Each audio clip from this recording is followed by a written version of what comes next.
ভাইয়া কল দিছে। ধরো। হ্যালো ভাইয়া। হ্যালো মোনা, কোথায় তুই? আমি আমি তো ওই শাওনের লগে ওই একটা রেস্টুরেন্টে খাবার খাইতে আসছি ভাইয়া। ও অনেক বড় একটা রেস্টুরেন্ট। আচ্ছা, তুই একটা কাজ কর, ওই রেস্টুরেন্টের ঠিকানাটা আমাকে দে তো, আমি আসতেছি, একসাথে খাবো। ভাইয়া ভাইয়া শোনো, মানে আমাদের না খাওয়া দাওয়া প্রায় শেষ বুঝছো, মানে আমরা উঠবো আর কি। আর তুমি যদি এখন চলে আসো তাহলে তো তোমার সাথে দেখা হবে না। তাই বলছিলাম কি পরে আসো একদিন, একসাথে খাবো না?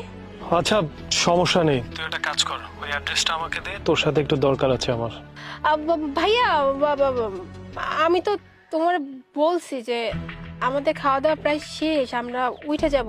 আর শোনো না ভাইয়া, এই আমরা না ঢাকার বাইরে যেতেছি বুঝছো, 3 দিনের জন্য ঘুরতে।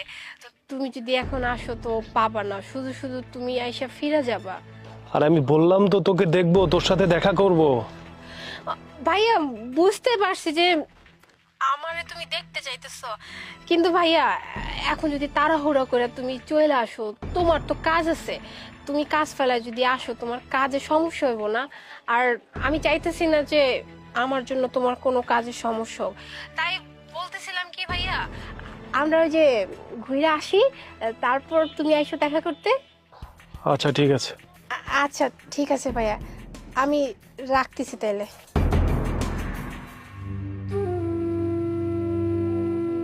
আচ্ছা, তুমি আমার জন্য বাইরে এত মিছা কথা কইলা কেন? তুমি আমার জন্য অনেক কষ্ট করতেছো তাই না? আমার লগে থাকতে কি তোমার অনেক বেশি কষ্ট হয়? কি করব বলো, আমার ভাই যদি জানতে পারে যে আমি এমন অবস্থায় আছি, আমি ভর্তা দিয়ে ভাত খাইতেছি, আমার ভাই না সহ্য করতে পারবে না। আমার ভাই অনেক কষ্ট পাইবে।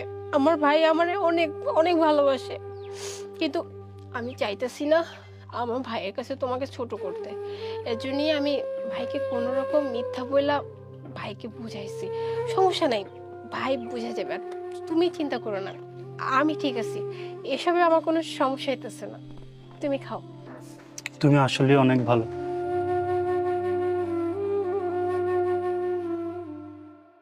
বাহ বাহ, খুবই চমৎকার। ভাইয়া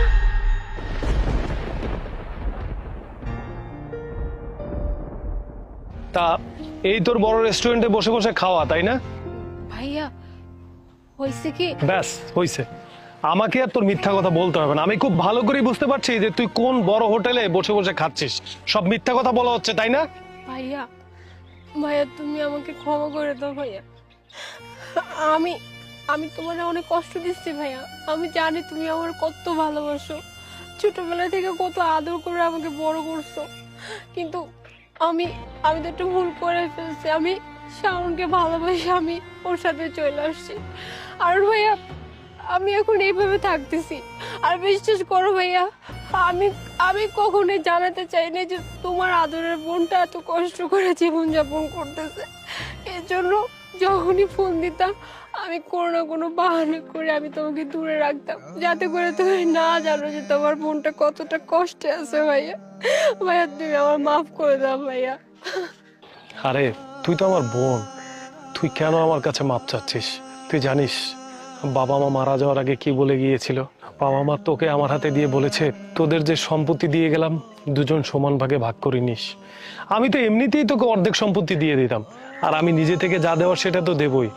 তোর কষ্টের ব্যাপারটা তুই আমাকে বলবি না?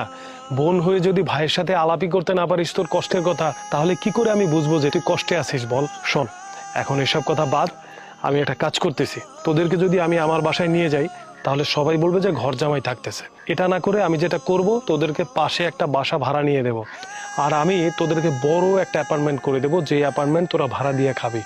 আর শোন, যতদিন পর্যন্ত অ্যাপার্টমেন্ট কেনা না হচ্ছে ততদিন পর্যন্ত তোরা ভাড়া থাকবি, ওকে? আচ্ছা ভাইয়া, তুমি যেভাবে বলবা সেভাবে সবকিছু হবে ভাইয়া। আমার লক্ষ্মী বোন।